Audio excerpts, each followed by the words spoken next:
سب سے پہلے اس بات کو سمجھے کہ جب ان لوگوں کے سامنے اللہ رب العالمین کی بڑائی بیان کی گئی، اس کی عظمت بیان کی گئی، تو لوگوں کے دلوں میں شیطان نے نیکی کے راستے میں آ کر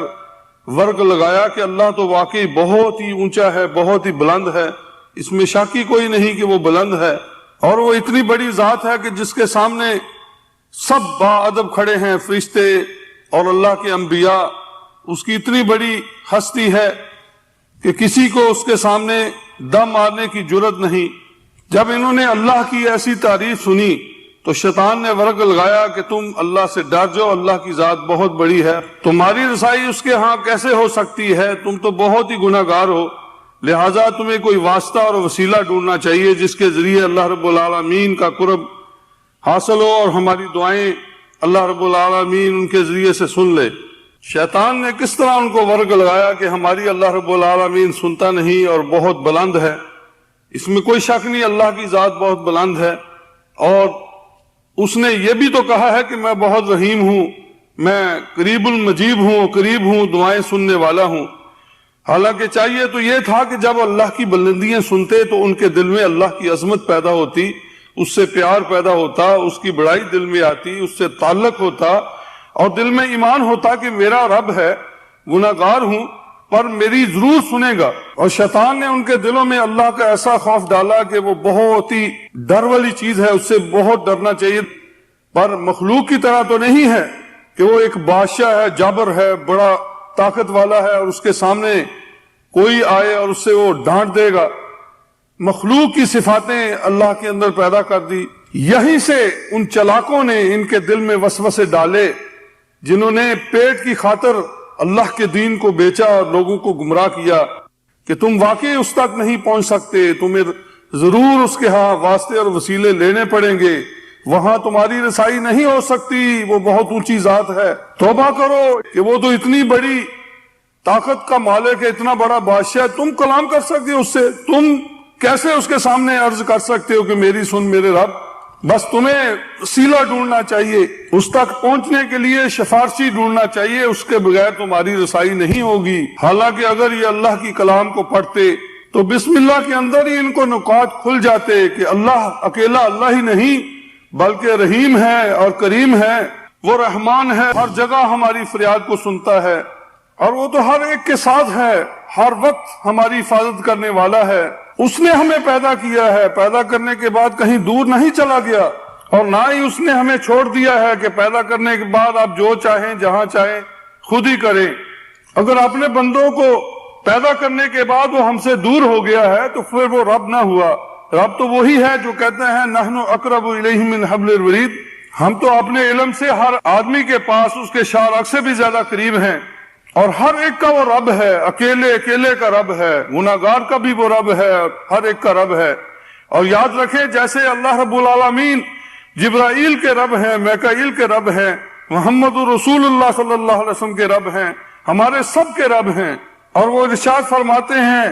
اللہ ربکم و رب آبائکم الاولین، اللہ جو تمہارا اور تمہارے پہلے باپ دادا کا رب ہے، وہ تو سارے جہان کا رب ہے، رب العالمین ہے، ہمیں اس سے گھبرانا نہیں چاہیے بلکہ اس کی عظمت اور اس کی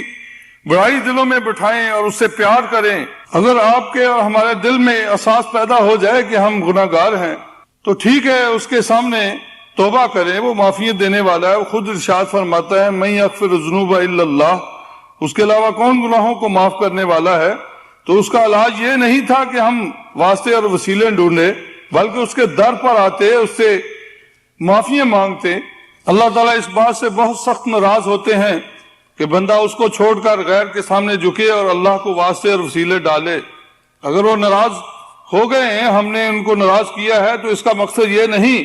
کہ ہم غیروں پہ جا کر اس کو اور زیادہ ناراض کر دیں، اس کی بجائے اگر وہ ناراض ہو گیا ہے رب العالمین تو اسی کے سامنے جھک جائیں۔ ہم دیکھتے ہیں کہ ماں اگر بچے سے ناراض ہے تو بچہ فوراً ماں کی طرف لپک جائے اور اس سے چمٹ جائے اور اس سے معافی مانگنے لگے تو ماں تو فوراً معاف کر دے گی، اور جتنا وہ عاجزی سے کرے، جتنا پیار و محبت سے کرے گا تو اتنی جلدی ماں اس کو معاف کرے گی۔ اس کے برعکس اگر وہ کسی اور کو واسطہ ڈالے، کسی کو کہے، چچا کو کہے، ماموں کو کہے، تو ماں کو اس بات پر اور غصہ آ جائے گا۔ اللہ رب العالمین کو مخلوق سے کیا نسبت، اس کی مثالیں تو اس سے بلند ہے۔ وہ ذات ماں سے کئی گنا زیادہ محبت کرنے والی، بندہ جب اس کے در پر جھکتا ہے تو اس کی رحمت دوڑ کر آتی ہے۔ وہ مخلوق کی طرح نہیں کہ اگر کسی سے غلطی ہو جائے تو اس کو ساری زندگی تانا دیتے رہتے ہیں، چاہے وہ ٹھیک بھی ہو جائے، چاہے اس گناہ کو غلطی کو چھوڑ بھی دے، اللہ تعالیٰ کبھی تانا نہیں دیں گے کہ انسان نے اگر کوئی خطا کی ہو معافی مانگ لے اور پھر اس کو اس کا جرم بتایا جائے۔ اس کی رحمت کا ٹھاٹھے مارتا ہوا دریا ہر وقت جوش مار رہا ہے کہ میرے بندو مانگو مجھ سے، میں تمہیں دوں گا، گناہوں کا اعتراف کرو میں تمہیں معاف کروں گا، پر شرط یہ ہے کہ مجھ سے ڈائریکٹ مانگو، کوئی واسطے کوئی وسیلے درمیان میں نہ رکھو۔ اس کو ایک مثال سے سمجھے کہ ایک بادشاہ اگر حکم دے دے ایک آدمی کو کہ میرے دربار میں آ کر جو چاہو جتنا چاہو مانگو، جب وہ آدمی دربار میں داخل ہو تو اس کے چپڑاسی سے یا اس کے نوکر سے یا اس کے غلام سے کہ میری حضرت تک رسائی نہیں ہو سکتی، بادشاہ سلامت بڑی اونچی ہستی ہے، لہٰذا میری یہ عرضی بادشاہ سلامت کے پاس لے جائیں تاکہ میری بات اور میری حاجت کو پورا کیا جائے۔ اور بادشاہ سامنے دیکھ رہا ہے اور اس کی حرکت سے سخت ناراض ہو رہا ہے کہ دیکھو جب میں نے اس کو کہا ہے کہ میرے سامنے ڈائریکٹ آؤ، جو بات کہو گے میں پوری کروں گا، پھر بھی اس نے میری نہ مانی اور میرے ایک نوکر کو یا چپڑاسی کو یا غلام کو میرے سامنے پیش کر رہا ہے۔ اللہ رب العالمین اس سے بھی زیادہ ناراض ہوتے ہیں کہ جب سارے بندوں کو اللہ نے کہا یا ایھا الناس انتم الفقراء الی اللہ، اے لوگو تم سب اللہ کے محتاج ہو، یعنی اللہ کے سامنے سب فقیر ہیں اور اللہ کے بندے ہیں۔ انبیاء علیہ السلام ہوں یا صلحاء ہوں، نیک ہوں یا کوئی اور ہوں، سب اللہ کے محتاج ہیں۔ لہٰذا اگر سمندروں کے جاگ کے برابر بھی گناہ ہوں تو اللہ ہی سے معافی مانگے اور اسی سے خیر مانگے، وہی خیر دے گا اور وہی معافیاں دے گا۔ اور بسم اللہ کا ترجمہ سمجھیں اور اس کی عظمت دل میں پیدا کریں کہ اللہ رب العالمین نے قرآن کریم میں سب سے پہلے اپنے نام کے ساتھ جو صفاتیں بیان کی ہیں وہ دو ہے، رحمان اور رحیم۔ یہ ساری کائنات اس کی ان صفات سے چل رہی ہے۔ اگر وہ کائنات کے اوپر ہر وقت رحمت نہ کرے تو کوئی بھی زندہ نہیں رہ سکتا، چاہے وہ کتنا بھی نیک کیوں نہ ہو۔ اور اس کا ارشاد ہے وَلَوْ يُؤَاخِذُ اللَّهُ النَّاسَ بِمَا كَسَبُوا مَا تَرَكَ عَلَى ظَهْرِهَا مِن دَابَّةٍ، اور اللہ اگر ان کی کرتوتوں کی وجہ سے ان کو فوراً پکڑ لے تو زمین پر ایک بھی چلنے والا نہ رہے، لیکن وہ ایک وقت مقرر تک ان کو مہلت دے رہا ہے۔ اسی طرح مسلم کی حدیث میں نبی صلی اللہ علیہ وسلم ارشاد فرماتے ہیں لما خلق اللہ الخلق، جب اللہ نے مخلوق کو پیدا کیا، کتب فی کتابہ فہو عندہ فوق العرش، تو اس نے اپنی کتاب میں لکھا اور وہ کتاب اللہ کے عرش کے اوپر ہے، ان رحمتی تغلب غضبی، میری رحمت میرے غضب کے اوپر غالب آ گئی۔ اس بات کی تھوڑی سی وضاحت اس لیے لمبی ہو گئی تاکہ ہم جانیں کہ اللہ رب العالمین کی شان کیا ہے اور ہم نے اللہ رب العالمین کو کیا سمجھا ہوا ہے۔ جو آیت آپ کے سامنے تلاوت کی گئی تھی اس کے اندر اللہ رب العالمین فرماتے ہیں والذین اتخذوا من دونہ اولیاء، جن لوگوں نے اللہ کے علاوہ کارساز اور مددگار بنائے ہوئے ہیں، وہ کہتے ہیں کہ ہم ان کی بندگی نہیں کرتے صرف اس لیے کہ اللہ کے یہ ہمیں قریب کرتے ہیں۔ اتخذا جس کا معنی عربی کے اندر اختیار کرنا، ٹھہرانا، بنانا، اور بھی کئی معنی ہے، جیسے انگلش میں اڈاپٹ کہتے ہیں، کسی کو اپنا بیٹا بنانا، اڈاپشن۔ عیسائیوں کے ہاں بھی کچھ ایسے ہیں جو کہتے ہیں کہ عیسیٰ علیہ السلام کو اللہ تعالیٰ نے پیدا تو انسان ہی کیا تھا، عبادت کی منزلیں طے کر کے انہوں نے اللہ رب العالمین کو اتنا راضی کیا کہ اللہ رب العالمین نے ان کو اپنا بیٹا بنا لیا۔ یہ ان کا اپنا ہی خیال تھا، جیسے آج کے مسلم اللہ کے ساتھ شریک ٹھہراتے ہیں اور اپنے خیال سے ایسی ایسی عجیب و غریب کہانیاں بناتے ہیں کہ جو ہم سوچ بھی نہیں سکتے۔ اس کی تردید میں اللہ رب العالمین فرماتے ہیں قُلِ ادْعُوا الَّذِينَ زَعَمْتُم مِّن دُونِ اللَّهِ،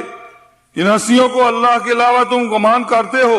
لا يملكون مثقال ذرة في السماوات ولا في الارض،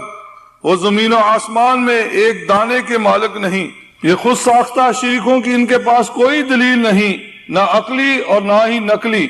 سورۃ اللقمان میں اللہ رب العالمین فرماتے ہیں ھذا خلق اللہ فارونی ماذا خلق الذین من دونہ، یہ ہے اللہ کی پیدائش، اللہ کی مخلوق، تو مجھے بتاؤ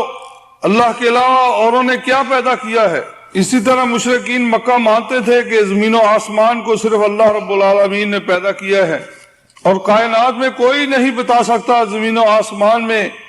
کوئی چیز کسی غیر نے پیدا کی ہے اللہ کے سوا۔ رہی نقلی دلیل تو یہ کہتے ہیں کہ اللہ تعالی نے خود کہا کہ میرے پیاروں کا وسیلہ پکڑو اور ان کے ذریعے سے مجھ تک پہنچو۔ سورۃ الاحقاف میں اللہ رب العالمین فرماتے ہیں قُلْ أَرَأَيْتُمْ مَا تَدْعُونَ مِن دُونِهِ، آپ کہہ دیجئے بھلا دکھاؤ تو جنہیں تم اللہ کے سوا پکارتے ہو، ارونی ماذا خلقوا من الارض، مجھے بھی دکھاؤ کہ انہوں نے زمین میں کون سا ٹکڑا بنایا ہے، ام لہم شرک فی السماوات، یا آسمانوں میں ان کا کوئی حصہ ہے، ایتونی بکتاب من قبل ھذا او اثارۃ من علم ان کنتم صادقین، اگر تم سچے ہو تو اس سے پہلے ہی کوئی کتاب یا کوئی علم ہی جو نقل کیا جاتا ہو میرے پاس لاؤ، جس میں لکھا ہو کہ اللہ رب العالمین نے ہمیں حکم دیا ہے ان کو واسطہ اور وسیلہ بنانے کا۔ سورۃ الاحقاف میں اللہ رب العالمین فرماتے ہیں فَلَوْلَا نَصَرَهُمُ الَّذِينَ اتَّخَذُوا مِن دُونِهِ قُرْبَانًا آلِهَةً، پس قرب الہی حاصل کرنے کے لیے انہوں نے اللہ کے سوا جن جن کو اپنا معبود بنا رکھا تھا انہوں نے ان کی مدد کیوں نہ کی، بل ضلوا عنہم، بلکہ وہ تو ان سے کھو گئے، وَذَلِكَ إِفْكُهُمْ وَمَا كَانُوا يَفْتَرُونَ، دراصل یہ ان کا جھوٹ اور بالکل بہتان تھا، یعنی جن معبودوں کو تقرب الہی کا ذریعہ سمجھتے تھے انہوں نے ان کی کوئی مدد نہیں کی، بلکہ وہ تو اس موقع پر آئے ہی نہیں بلکہ گم ہو گئے۔ اس سے یہ بات بھی معلوم ہوئی کہ مشرکین مکہ بتوں کو الہ نہیں سمجھتے تھے بلکہ انہیں بارگاہ الہی میں قرب کا ذریعہ اور وسیلہ سمجھتے تھے۔ اللہ تعالیٰ نے اس وسیلے کو یہاں افک، جھوٹ، افتراء، بہتان قرار دیا ہے، اور اس آیت میں اللہ نے واضح کر دیا کہ یہ ناجائز ہے اور یہ بالکل حرام ہے۔ اور افسوس کی بات ہے کہ آج کی امت مسلمہ بھی ایسی کہانیاں بنا کر لوگوں کو گمراہ کرتی ہے۔ یہ سب ان کی بناوٹی باتیں ہیں جو انہوں نے اپنی طرف سے بنائی ہوئی ہیں، جس کی دلیل اللہ رب العالمین نے نازل نہیں فرمائی۔ اور سب سے بری بات یہ ہے کہ یہ اللہ کے اوپر افتراء اور جھوٹ ہے۔ سورۃ الانعام میں اللہ تعالیٰ فرماتے ہیں وَمَنْ أَظْلَمُ مِمَّنِ افْتَرَىٰ عَلَى اللَّهِ الْكَذِبَ، اس سے بڑا ظالم کون ہے کہ جو اللہ کے اوپر جھوٹ کا افتراء باندھے، او قال اوحی الی ولم یوحى الیہ شیء، یا یہ کہے کہ میرے اوپر وحی نازل ہوئی ہے حالانکہ اس پر کچھ بھی وحی نازل نہیں ہوئی، ومن قال، یا یہ کہے سأنزل مثل ما انزل اللہ، جیسا کلام اللہ نے نازل کیا ہے اس طرح کا میں بھی لا سکتا ہوں، ولو تری اذ الظالمون فی غمرات الموت والملائکۃ باسطوا ایدیہم، اور اگر آپ اس وقت دیکھیں جبکہ یہ ظالم لوگ موت کی سختیوں میں، بے ہوشیوں میں ہوں گے اور فرشتے اپنے ہاتھ بڑھا رہے ہوں گے یعنی جان نکالنے کے لیے، اخرجوا انفسکم اليوم تجزون عذاب الہون بما کنتم تقولون علی اللہ غیر الحق، اور فرشتے کہیں گے اپنی جانوں کو نکالو،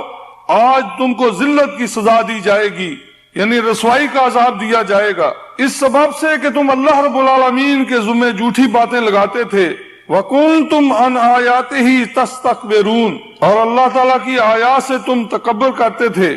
سورۃ النحل میں فرمایا تَاللَّهِ لَتُسْأَلُنَّ عَمَّا كُنْتُمْ تَفْتَرُونَ، اللہ کی قسم تم ضرور سوال کیے جاؤ گے جو تم اللہ پر افتراء کرتے ہو۔ اسی سورت کے اندر فرمایا وَلَا تَقُولُوا لِمَا تَصِفُ أَلْسِنَتُكُمُ الْكَذِبَ هَذَا حَلَالٌ وَهَذَا حَرَامٌ، اے لوگو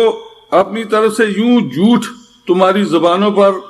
آ جائے یہ نہ کہہ دیا کرو کہ یہ چیز حلال ہے اور یہ چیز حرام ہے، لِتَفْتَرُوا عَلَى اللَّهِ الْكَذِبَ إِنَّ الَّذِينَ يَفْتَرُونَ عَلَى اللَّهِ الْكَذِبَ لَا يُفْلِحُونَ، کہیں ایسا نہ ہو کہ اس طرح تم اللہ پر بہتان باندھنے لگو، بے شک جو لوگ اللہ پر بہتان باندھتے ہیں وہ کبھی فلاح نہیں پائیں گے۔ افسوس سے کہنا پڑتا ہے کہ امت مسلمہ نے آج اللہ پر افتراء باندھا ہے اور اللہ کے بندوں کو اللہ کا شریک بنا دیا ہے، اور اللہ رب العالمین کی پیاری صفاتیں بندوں کے اندر داخل کر دی ہے، گنج بخش، خزانوں کو بخشنے والا، داتا، غریب نواز، غریبوں کو نوازنے والا، غوث العظم، سب سے بڑا فریاد رس، غاثہ یغیث، اللہ کی صفت ہے فریاد سننے والا، غوث الثقلین، دونوں جہانوں کا غوث، دونوں جہانوں کا غوث اللہ کی ذات ہے، اس کے علاوہ کوئی نہیں۔ جب ان سے کہا جاتا ہے کہ قرآن کریم میں سے ہمیں کوئی دلیل دو تو الٹا ہمیں کہتے ہیں کہ قرآن کریم سے آپ ہمیں دلیل دیں، حالانکہ دلیل تو مشرک کے ذمہ ہے جو اللہ کے ساتھ شریک ٹھہراتا ہے اور اللہ کے مقابلے میں داتے اور دستگیر بناتا ہے، وہ ثابت کرے کہ اللہ نے ان کو اپنا شریک بنایا ہے۔ اس کی مثال یوں سمجھیں کہ ایک باپ کے فوت ہونے کے بعد جب ان کے بیٹوں میں وراثت تقسیم ہو رہی ہو تو کوئی آدمی دعویٰ کرے کہ یہ لڑکا بھی اس کا بیٹا ہے اور اس کو بھی وراثت میں حصہ دو، تو دلیل تو اس کے ذمہ ہے اور ثابت کرے کہ یہ بیٹا واقعی اسی کا ہے۔ اگر وہ ثابت نہیں کر سکتا تو وہ جھوٹا ہے اور سب لوگ اس کو جھوٹا سمجھیں گے۔ ایک دلیل دی جاتی ہے، جب مریم علیہ السلام کے پاس جبرائیل علیہ السلام آئے تو کہنے لگے انما انا رسول ربک لأہب لک غلاما زکیہ، میں تمہارے پروردگار کا بھیجا ہوا ہوں تاکہ تجھے پاک طبیعت لڑکا ہبہ کر دوں۔ یہ دلیل دیتے ہیں کہ جب جبرائیل علیہ السلام مریم علیہ السلام کو بیٹا دے سکتے ہیں تو کیا آج کے اولیاء اللہ لوگوں کو اولاد نہیں دے سکتے؟ پہلے اس کے کہ ہم اس پر تفصیل سے بات کریں، ہم یہ پوچھتے ہیں کہ وہی بچہ جب ان کے سامنے ہجکیاں لے لے کر مر جاتا ہے اس وقت بزرگوں کا تصور کہاں ہوتا ہے؟ اور جب وہی بچہ مر جاتا ہے تو پھر یہ نہیں کہتے کہ بزرگ نے مارا ہے، بلکہ کہتے ہیں قضاء الہی سے فوت ہو گیا۔ دینے والے بزرگ اور مارنے والا اللہ، استغفر اللہ۔ اور کتنے ہی واقعات ایسے ہوئے ہیں کہ اللہ کے انبیاء اور اولیاء اور بزرگان دین کے سامنے ان کے بچے موت کی آغوش میں چلے جاتے ہیں، کوئی اللہ کی رضا اور مشیت کے آگے دم نہیں مار سکتا۔ چنانچہ بخاری شریف میں کتاب الجنائز میں یہ حدیث آپ پڑھ سکتے ہیں کہ انس بن مالک رضی اللہ تعالیٰ عنہ فرماتے ہیں نبی علیہ السلام کے صاحبزادے ابراہیم علیہ السلام ایک لوہار کے ہاں پرورش پا رہے تھے جن کا نام ابو سیف تھا۔ انس رضی اللہ تعالیٰ عنہ کہتے ہیں کہ جب میں ان کے گھر میں داخل ہوا تو دھواں بہت زیادہ تھا، تو میں نے اس کو کہا کہ نبی صلی اللہ علیہ وسلم تشریف لا رہے ہیں اور آپ اس دھوئیں کو بند کر دیں۔ آپ صلی اللہ علیہ وسلم کو پہلے خبر ہو چکی تھی کہ ابراہیم بیمار ہو گئے اور آپ کے ساتھ عبد الرحمن بن عوف رضی اللہ تعالیٰ عنہ بھی تھے۔ آپ نے اپنے بچے کو گود میں اٹھایا اور آپ کی آنکھیں آنسوؤں سے بھر گئی تو عبد الرحمن بن عوف کہنے لگے وَأَنْتَ یا رسول اللہ، یعنی آپ بھی رونے لگے ہیں یا رسول اللہ؟ تو آپ نے فرمایا یا ابن عوف انہا رحمتن، اے عوف کے بیٹے یہ رحمت ہے اور یہ بے صبری نہیں۔ ثم اتبعها بأخرى فقال، پھر آپ دوبارہ روئے اور فرمایا ان العین تدمع والقلب یحزن،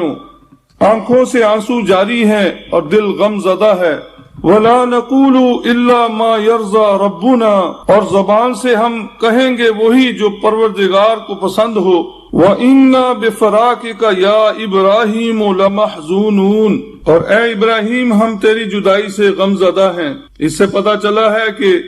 اللہ کے اتنے بڑے نبی وہ بھی اللہ کے سامنے عاجز ہیں،